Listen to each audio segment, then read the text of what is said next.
everybody, I'm Joey Paul and I'm an indie author, and today we're going to be talking about the top 5 tropes that I hate in young adults. I've done the top 5 that I love, so now it's time for the ones that really get to me. Basically, these are tropes that appear all over the young adult genre, whether they're in crime and mystery or romance or anything else like that. So number 1, abusive to lovers. I've touched on this a little in the tropes I love, which I'll link up in the cards, but one thing that is an instant turn off for me is the whole idea that a bad boy being abusive is akin to romance. Nope, not doing it, and especially not in young adult. Not that it's not in adult as well, but this video is about young adult. The way I see it, you're basically telling teens that it's okay if your partner is abusive, but it's love really, and that just pisses me off more than I can put into words. Romance should be about two people of equal power being able to come together and fall in love. It should not be some douche canoe who forces his way into their life, or doesn't take no for an answer, or any number of other red flags for abuse. There are way too many books in young adult that have this kind of thing going on, and it drives me up the wall. You should be learning about actual love, being taught about how consent matters, and I say taught, I mean the story should reflect what we want to see. And for teens, I want to see some actual romance, not this crap. Number 2, insta-love. Okay, I have seen insta-love done right, so this is just one in the maybe pile. The one that annoys me is when somebody has literally just met someone and they immediately know they will marry this person and live happily ever after. And there's no building on it, there's no relationship built up at all. I'm not talking about seeing someone across the room and thinking, damn, they're hot. But the idea that all it takes is a look or a few words and boom, love happens. It goes back to that whole feeling of not wanting to build up a relationship, that the author just shoved two characters together because they wanted it that way. And that feels like lazy writing or not having the ability to actually write it. I've read series where the love and romance has happened mostly off the page, and that's completely okay too, because you get the feeling that the characters actually have something more than a shared look. But insta love can be done well. It can be done where it's insta lust, and there's work at building up the love, so I sometimes give this one a pass, depending on what the story's about and how it's framed. Number 3, the bitter teen who's actually the only important one in the group. This wasn't a trope that I saw any other sites mention, but I wanted to touch on it myself because it infuriates me. You have a teen who barely speaks, though it's usually in first person or third person, with them being the main point of view. They give you nothing of themselves, but yet they are the only one who can save you. And while I can understand holding some things back, I was an introvert at school too. I spoke to my friends, but that was about it. But that's the issue. They don't talk, and when they do, it's some random spewing of bitterness against the people they call their friends. And I guess I'm just thinking, why are they your friends if you hate them so much?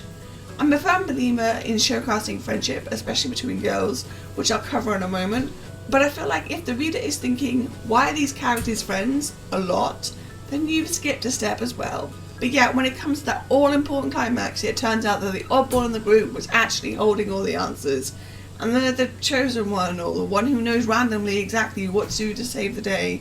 And I don't get it. I don't get why you'd write friends who actually just hate each other.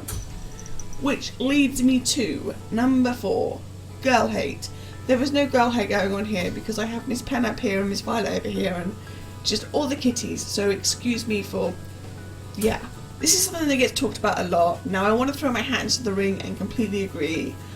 I know you can't be friends with everybody, I get that, I'm aware of it, but there is sometimes when a book could have girls being kinder to each other. Like when, for example, a partner cheats and the girls involved will get bitchy and fight with each other, with no consequences to the partner, especially if they're a boy. I know that there are times when there can be somewhat understandable to have two girls angry with each other, but too often it's the only time girls interact, and there's generally no reason for it other than wanting to get down to a slap fight.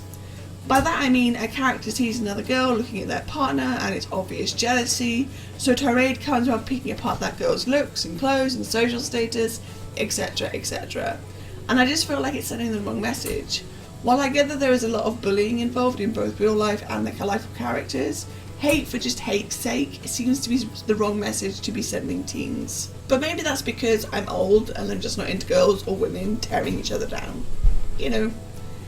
And finally, number 5. The girl who gives up everything for her boy. This one is tied into a lot of things for me, so I'll start with what I don't mean. I don't mean a situation where both parties will do well, like both deciding to attend a college/university near each other. I do mean someone deciding that they won't pursue their dreams ever because their boyfriend doesn't want to say goodbye to them. That's exactly it. I'm talking about girls and boys because it can apply to any gender and sexuality. I'm sick of reading about teens who give up their dreams for reasons that actually don't hold water. Like, a lot of the time it'll be US based after the end of high school when teens go off to college, and you'll have the girl accepted to their top choice school with everything they need, and the boy gets somewhere local because he either didn't want to go somewhere else or because he didn't prepare enough in time. And then the girl is basically told to make a choice between their future and their love. At which point I'm just, hold a second, what? Why can't the guy move out to go to a local college near her? Why can't they be long distance for a bit? I mean, we know it works with the internet being as thriving as it is now. And even if it's not a case of wanting to go long distance, why is she having to make that choice? Oh, because he loves her so very much. Then why isn't he supporting her dream? I felt like too often with women give up on things to make you guys happier, and I certainly don't think it's something you should be telling teens is okay. But again, that's my opinion. I just don't like these tropes. I get that for everybody there's the different tropes that grind their gears, but these are the 5 that really make me want to stop reading and throw the book across the room. So yeah, that's basically it. Those are the 5 top tropes in young adult that grind my gears. That's all I have time for today, so if you want to support my channel, you can comment or subscribe. I post new videos on Thursdays.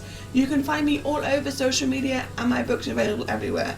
And don't forget to pre-order Dying Thoughts 8th Ending, and if you do pre-order, don't forget to fill out the swag form. All the links to which are listed below.